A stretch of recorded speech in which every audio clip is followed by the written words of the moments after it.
Class 10th, Subject English, First Flight, Poem 5, The Ball Poem by John Barrymore.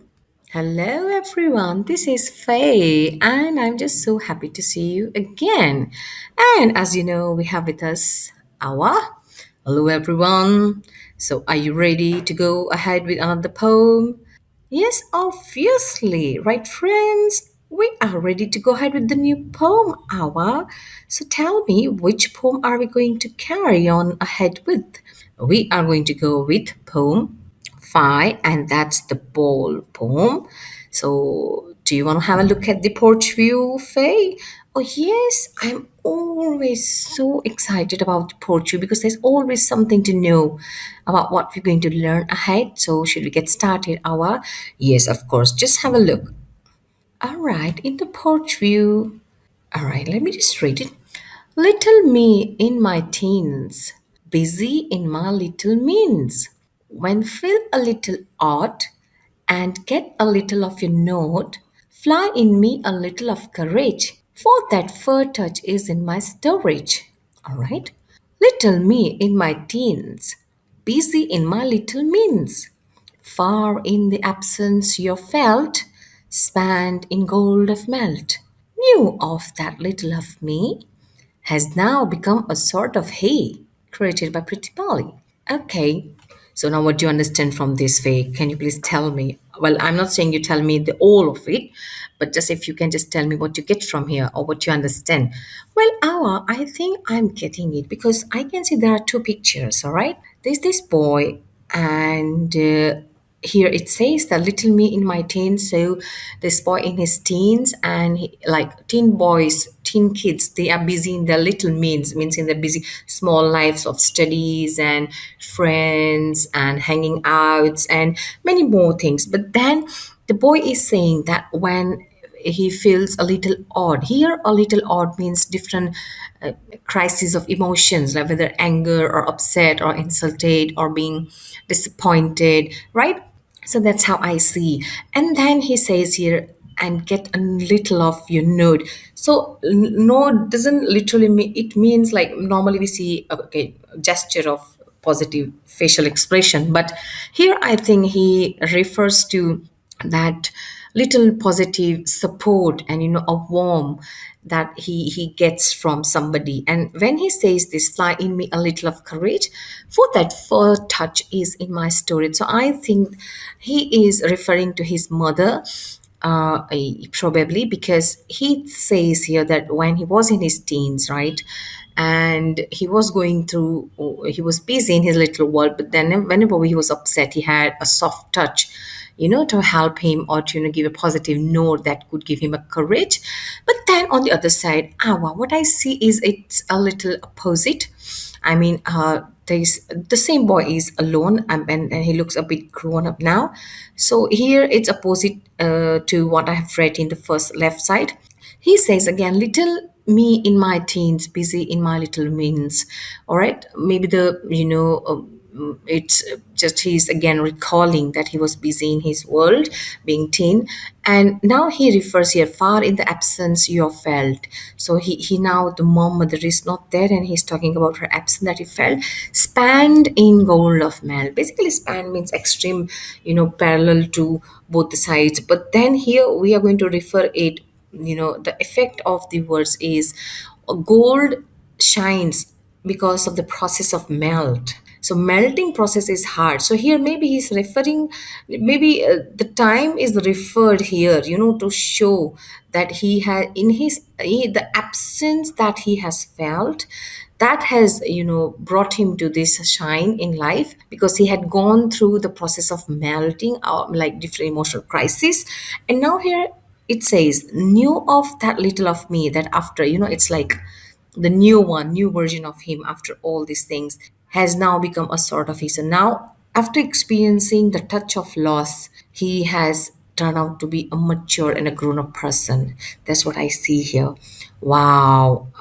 Faye, you have just explained so well. And yes, this is the message of the poem. The poem that we are going to see ahead is carrying the message similar to this. So now you got the idea what are we going to do ahead? Oh yes, absolutely. Let us get started then. All right. So now here we have in the dorsal few questions. Like we are going to know growing out of loss. Okay. So growing matured or people have different losses in their life, but they trim them in a different way. So this question here we have, how have you lost anything or anyone who loved or liked the most? How does a child feel on losing something or someone? I mean, how would somebody would feel when they have lost something loved or liked? Or when it comes to the child, how would the child and adults feeling the same? How does an adult take a loss of something or someone? Does a level of sadness depend on the types of loss? It does depend on the types of loss depending upon a person and their emotions, I feel. Do you think some sink in sadness and some grow out of solid? So yes, some people they are being so depressed and unhappy. So they it takes time for them to grow out of it. But then some people really grow solid out of it and they cross the milestones as well. There are a number of famous examples around the world.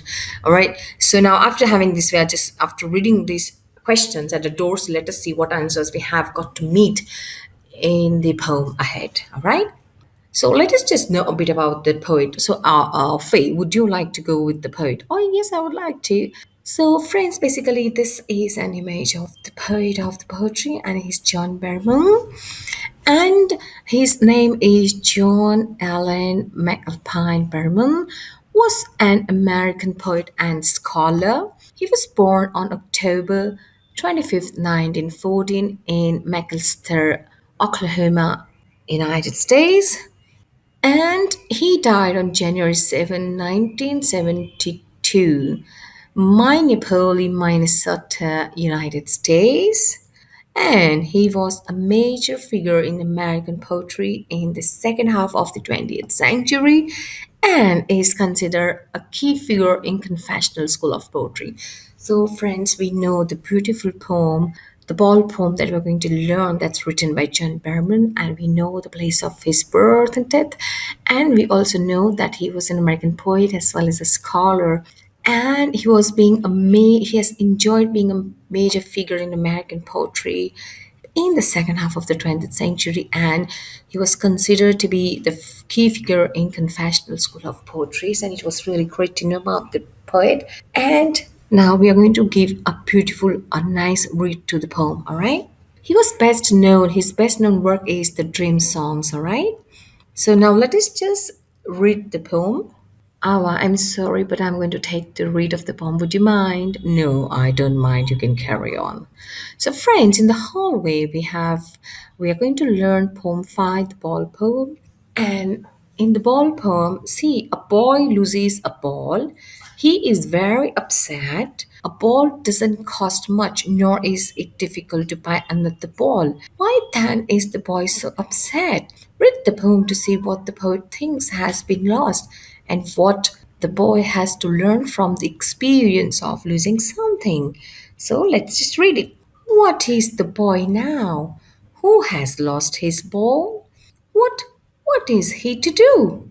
I saw it go, merrily bouncing down the street, and then merrily over there it is in the water. Now, used to say, oh, there are other balls. No use to say, oh, there are other balls.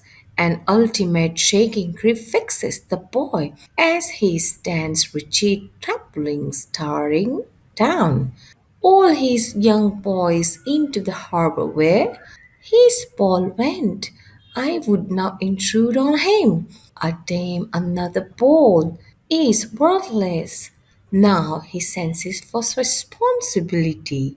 In a world of possessions, people will take balls. Balls will be lost always, little boy, and no one buys a ball back. Money is external. He is learning well behind his desperate eyes the epistemology of loss, how to stand, knowing what every man must one day know, and most know many days how to stand up by John Berman. So, friends, we have finished the poem, and now in the next video, we will continue understanding the stanza as what poet has tried to tell us through the poem. All right, thank you for now, and we'll see you soon.